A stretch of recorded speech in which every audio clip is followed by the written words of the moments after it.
So as with all the sessions, please feel free. You don't have to hold your questions until the end. If you do want to put them in the chat, Darlene will be able to sort of monitor that while I'm speaking, and then I'll do my best to monitor it while she is.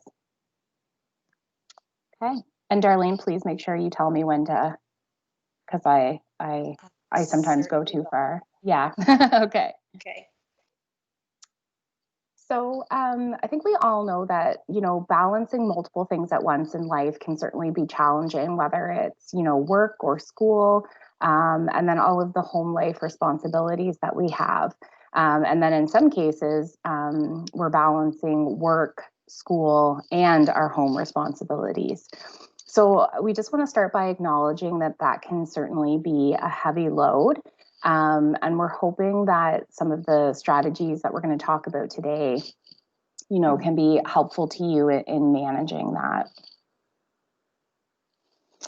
So time management and organization. So what is it and why do we do it? So these might seem like really simple questions on the surface, but when you dig down, it is something that I think is important to sort of consciously think about.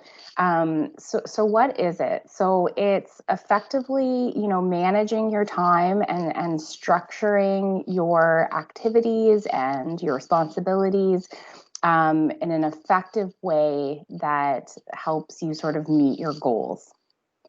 And why do we do it? Well, I like to think that we do it to be effective and efficient, and also to reduce our stress.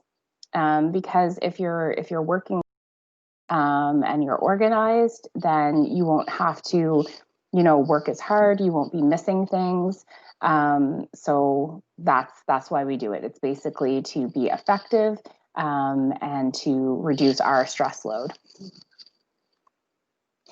So some key time management tools that we have certainly found effective, through personal use and feedback from students that we work with, are things like implementing calendars. So whether you can kind of see the graphic there, whether it's a hard, printed calendar that you can physically write on, a lot of people like that sort of like tactile experience of having something in their hand. So you can put that up at your workspace. So whether it's on a bulletin board, or the next item is maybe it's in an agenda form. So maybe you have like a weekly planner or a daily planner that you keep notes in.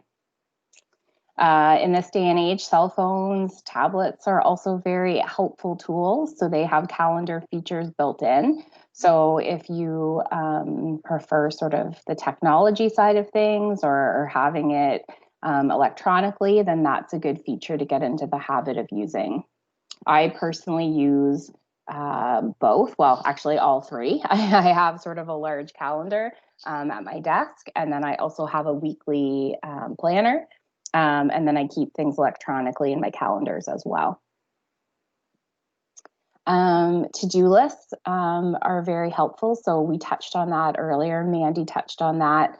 And I think a couple of you had said that you have those lists on the go on a regular basis. So they're great because you can create these and it gives you a sense of accomplishment. So it gives you a sense of organization that you're sort of listing visually what it is you have to accomplish. And then I don't know about you, but I always feel it's a great feeling when you're able to take those off after you've completed them.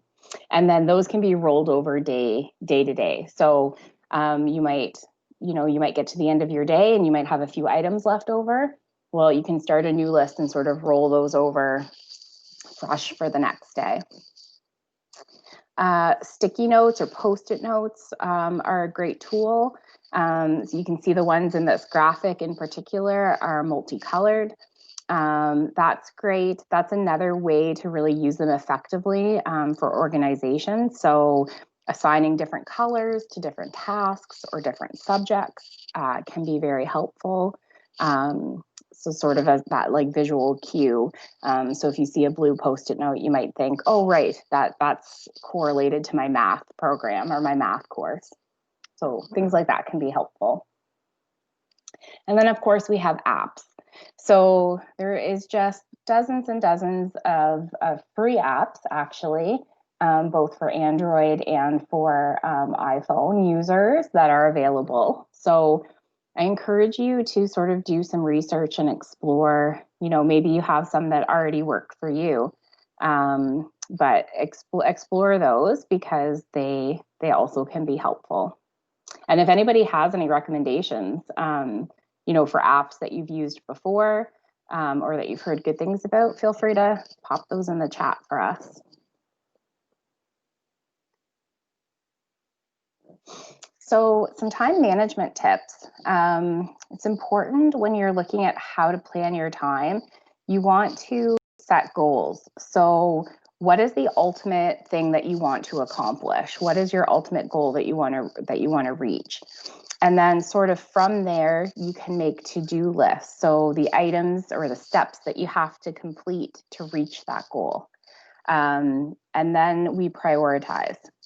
So when you list those steps or you list those multiple goals, you want to say, okay, well, what really needs to happen first?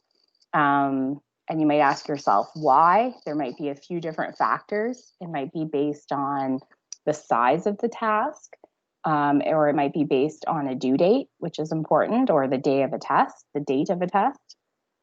So those are some good questions to ask yourself. And then you want to organize yourself to be able to complete that task. So do I need materials? Do I need, how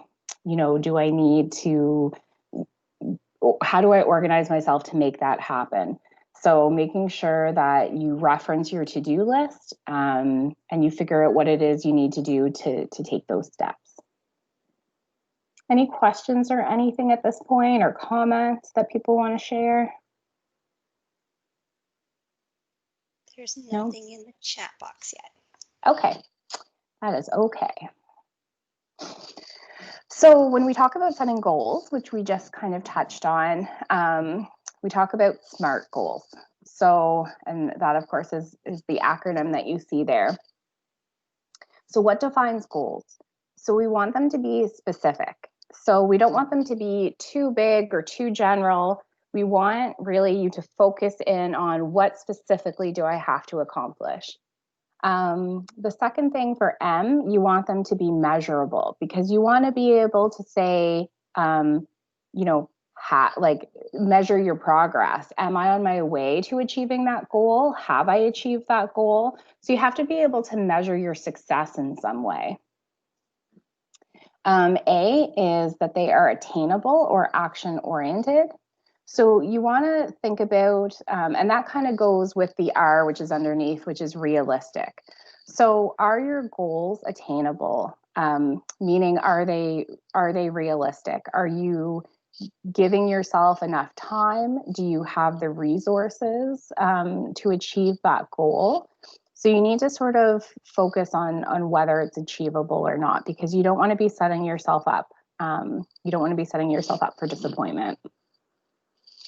Then the last one is T for timeline.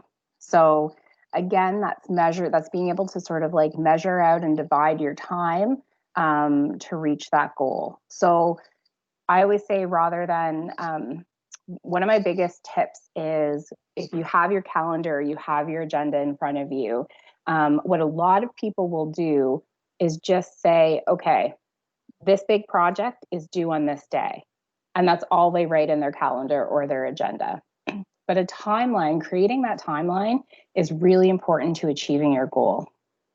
So that's great. You want to put that big starred due date, this big project is due. And then what you want to do is we want to create a timeline sort of working backward from that. So what are the chunks that I need to accomplish to reach the big goal? So what your calendar should look like is there should be multiple entries of little chunks of work to be able to reach that final goal of passing that assignment in.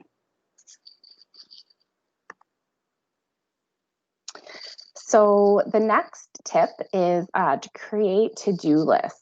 So I think most of us do this, whether it's, little scribbled notes on a pad of paper, or putting something into our calendars. But there are, believe it or not, sort of better ways to create to-do lists. So we talked about being specific, and that's what these kind of get at. So sort of a not great way to do it might say to generally put down, I'm going to study math on my to-do list. But the better way to do that would be to be specific. Well, what about math are you going to study? So an example would be, well, I'm going to make formula flashcards for math. So similarly, you might say, well, I need to do a lab report. Okay, but specifically, what are you going to accomplish? Well, you might say, I'm going to do the outline for my lab report. So being specific is very helpful, and it keeps you really task oriented. So you can see there's a couple more examples there. Interestingly, these kind of strategies can work, they really should be worked into everyday life. So not just for school, because it's really a way of, it's a way of living, a way of working. So you might apply them to sort of like daily household things, like instead of, well, I need to do laundry, well, you may get more specific with that and say, I'm going to wash, and then I'm going to maybe assign other household members or family to fold and put away. So you can really apply it to all kinds of things. So again, we touched on this a little bit, talking about prioritizing your tasks, so what you need to do. And I had talked about that there might be a few different criteria for that. So you might prioritize based on due dates. So you might have one assignment that is due on Wednesday and one is due on Friday. So you might think to yourself, okay, well, I need to prioritize Wednesday's assignment because it's due first, okay? But the other thing to consider with that is asking yourself, well, you might want to prioritize based on the percent of those assignments. Because yes, Fridays is due late, or Wednesdays is due sooner, but maybe it's just a small, 3 or 4% assignment versus Fridays, which maybe is a 25% assignment. So you know that the effort will likely be greater for the thing that's worth more. So hopefully that makes sense to everybody. Thanks, Tori. I'm going to take over from here, and I'm going to discuss a little bit about organization and environment. And just to note, if you've attended all the sessions today, you're going to notice a lot of tips are being repeated, but that's only because they're important to all the aspects of the sessions that we're doing today. And of course, the more you hear the information, the more that you'll hopefully remember these things too. So designating a study area, that's really important to have the proper learning environment. And it depends on where you're at. If you're in a house and have other rooms, then that's great. You'd want to create a study environment, maybe in a spare room or in the basement. We recommend that you don't use your bedroom if at all possible. There's two reasons I recommend the bedroom, because one is it's very tempting if you're tired at the end of the day, your bed is there, it's very tempting to lay down and sleep, and then that would prevent you from studying. The other reason is studying in your bedroom is you want it to be a place of relaxation, so it's a place to get away rather than a study area. So if you can keep those two separated, it's better. Of course, it's not always possible. You may only have your bedroom as a study, as a working environment. So if that's the case, if you can, subdivide your room. And I always use the example, my son, when he was in university, that's what he had was his bedroom. So he kind of divided it where he had his workstation and he arranged his desk and things like that. So it created barriers and dividers from his bedroom area. So there's ways of being creative in creating that environment with what you have, because realistically that's what you need to do. We don't all have extra rooms sometimes. The other thing too is to make sure that you have adequate lighting, for example, in your office or room. There's nothing worse than staring at a computer screen all day and your eyes are strained, you get exhausted from that. I was just talking to my son studying downstairs, and he has a sty in his eye because that is from the strain of the computer. So there's different things that lighting can create. So it's important to have that adequate lighting. You might need an extra table lamp. Also, your computer screen itself, you have different modes of lighting you can change on that. I know yesterday I changed mine to dark gray, and I'm finding it a huge difference. So just little things can make a big difference with your eye strain. The other thing is to make sure you have a proper desk, chair, and things like sitting at a chair that's extremely uncomfortable. It's hard to focus. It's hard to get work done. To the other extreme too, you could be sitting on a chair that's extremely comfortable and you're not, getting things done that way. So you want to make sure that you have a chair that's comfortable.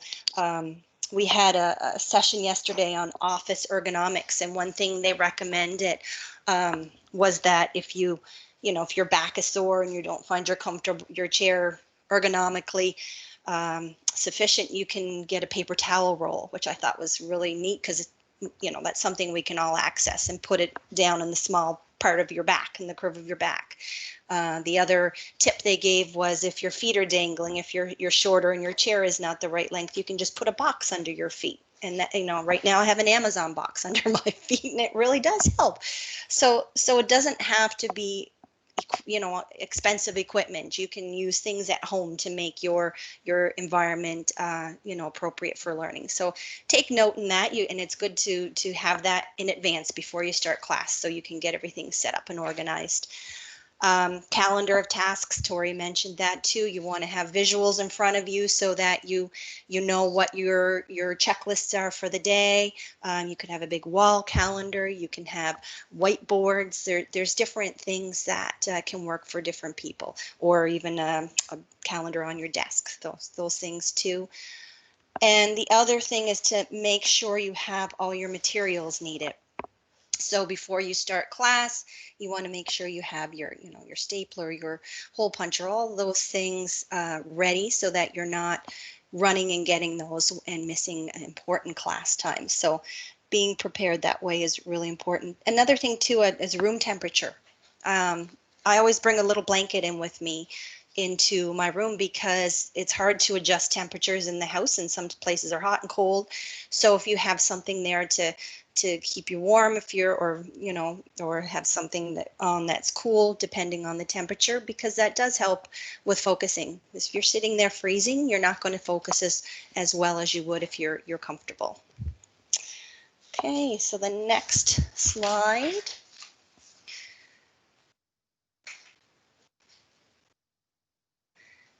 Organization with books, binders, and desktops. So it's important to have your books all organized, and if you can have that in advance before you start your January classes, that makes it all the more easier it is to to focus on what you need to when the classes start.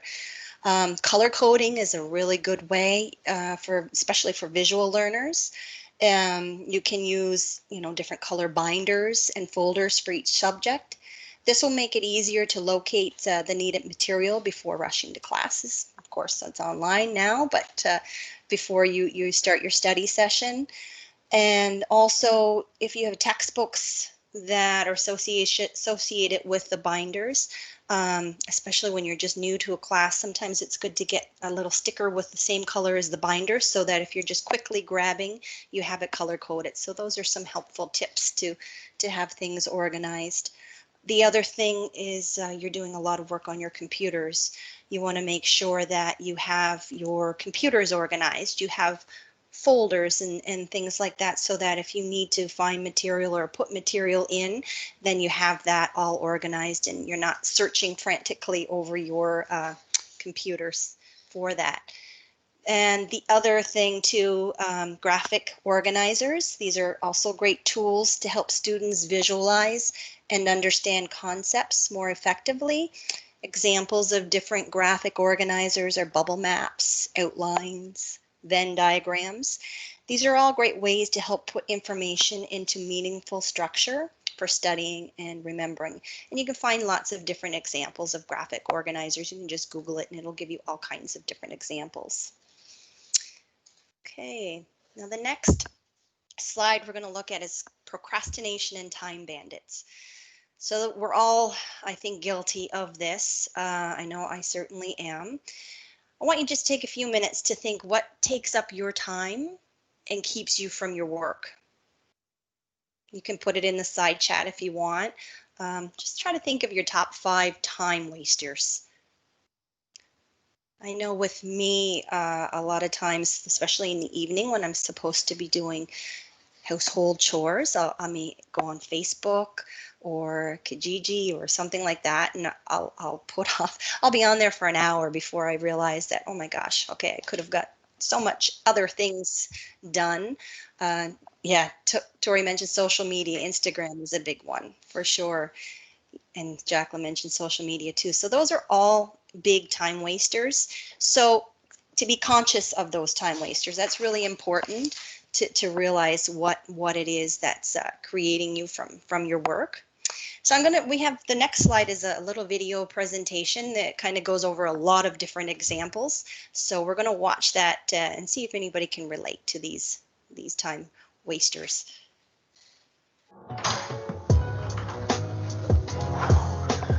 Oh, another boring day at school. But all right, my big test is this Monday. I'm going to study Friday right after school. Then I'll review a little bit on Sunday. Piece of cake. I'm going to ace this test. Oh, you know what? I'll go ahead and study Saturday morning. Oh, looks like the whole day went by. You know what? I'll study first thing Sunday morning. Shouldn't take me more than 2 hours.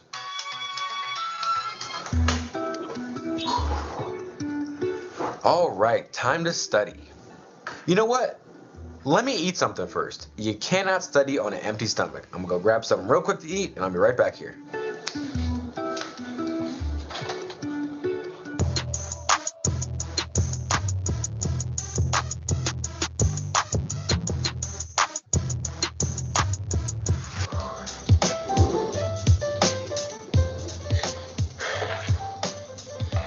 Damn, that food made me kind of tired.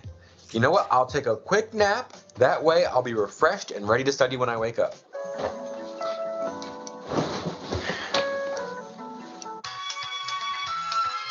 Oh, hello? Who's there? What year is it? Hello? What's my name? Who? Oh. Oh, what time is it? Oh, shoot, I gotta study. Here we go. Time to study. Let's get it. Holy chicken McNuggets. That was a long nap, longer than I expected, but I'm good to go. All right, what time is it? All right, it's 4:18. I will start studying at exactly 4:30 on the dot. I'll watch a YouTube video or two just to pass the time, and then 4:30, I'm on it. That's all. It's just one song. Yo, this level service is freaking hilarious. Oh my god. Love these guys.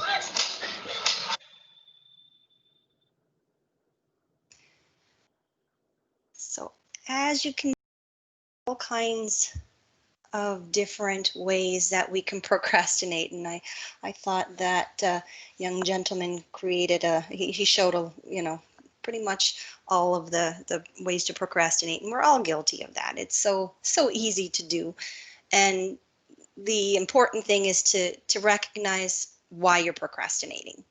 A lot of times we don't just procrastinate for the fun of it. There's a reason for it. So, is it because there's something that you're not really understanding and you don't want to attempt it? Is it that you need more clarification on material that's presented? So there could be many different ways, or is it something you're just not particularly interested in? There's different reasons that we procrastinate. So to kind of be mindful of what those reasons are will help you to conquer it more. To identify your procrastination patterns. So how do I procrastinate? What am I putting off? So if you figure out when I go on Facebook, it's because it's something that I'm not sure about, or when I go on my social media, it's because it's a topic I don't particularly like. So those are different things. If you're aware, you can create different habits so that you're not doing those procrastination things that are stopping you from your material.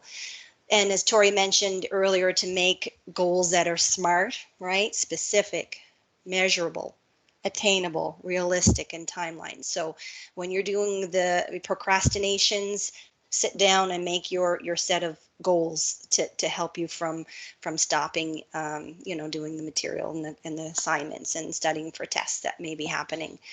And prioritizing, definitely important, checking out what you need to do first, and developing time schedules to do those assignments and studying. And the other thing too is to remember to always reward yourself when you reach your goals, because as human beings, we tend to do things and continue to do them if we're being rewarded. So if you happen to finish a certain assignment on time, take some time to go watch your favorite TV show, or take a few minutes to go out and have a walk or something like that. Because if you train your brain to think, okay, I've done something that I needed to get done, I'm going to get rewarded for it, then you're more apt to continue that pattern. So really important to give yourself rewards. And the other thing to help conquer procrastination, you can set timers and alarms, right? So for example, if you're on your social media, or if you're on Facebook and you only want to go on it for a certain amount of time, and you realize a lot of the times you spend way too much time, you can set a timer just to keep you alert, and it'll remind you, okay, I've been on here for 20 minutes. Now I have to stop. So those timers can make you aware of that, and then you know, okay, I got to put that phone away, put it in the other room or whatever, so that I can now designate my time to my studying or working on the assignment. So if you kind of have those time wasters out in another location, that's a really helpful tip, so that you're not tempted. The other way a timer can help is if you're having trouble getting started on a project. You can set, so sometimes you say, okay, I'm just going to work on this for 10-20 minutes, and that way you're not feeling that you have to spend 2 hours on it right away. I can just try it for 20 minutes. And a lot of times what that does is it triggers the brain to, okay, just start it doing your work, and it will allow you to continue. So that 10 minutes turns into 20 minutes, 20 minutes can turn into 30 minutes. So it gets you started. You just need that little kick to get started, and a timer can, if you only have to spend a certain amount of time, you're able to do that, more than feeling that you have to spend way too much time in the beginning. So those are different things that can help you get started, and ways to look at how not to procrastinate, and to be aware of what you do and what your patterns are. So if you can realize that, it'll make your studying so much easier. Time management and organization are crucial in college. Learning how to manage your time and being organized effectively takes some work, but once you develop a schedule and a routine, college life will become much more manageable and help you be successful. So all of these things, and it's not just for college life, all of these tips can help you with everyday life, and when you go out into the work environments. So the more you can work on it now, the better that you'll find time management in general. Does anybody have any questions? That's the end of our presentation. Does anybody have any questions for us? You can either say them out loud or put them in the side chat. I know Jacqueline has on the side, I saw this app that could maybe help with focus and time bandits too. It's called Forest App, so that's great information. Students can check that out. Thanks, Jacqueline.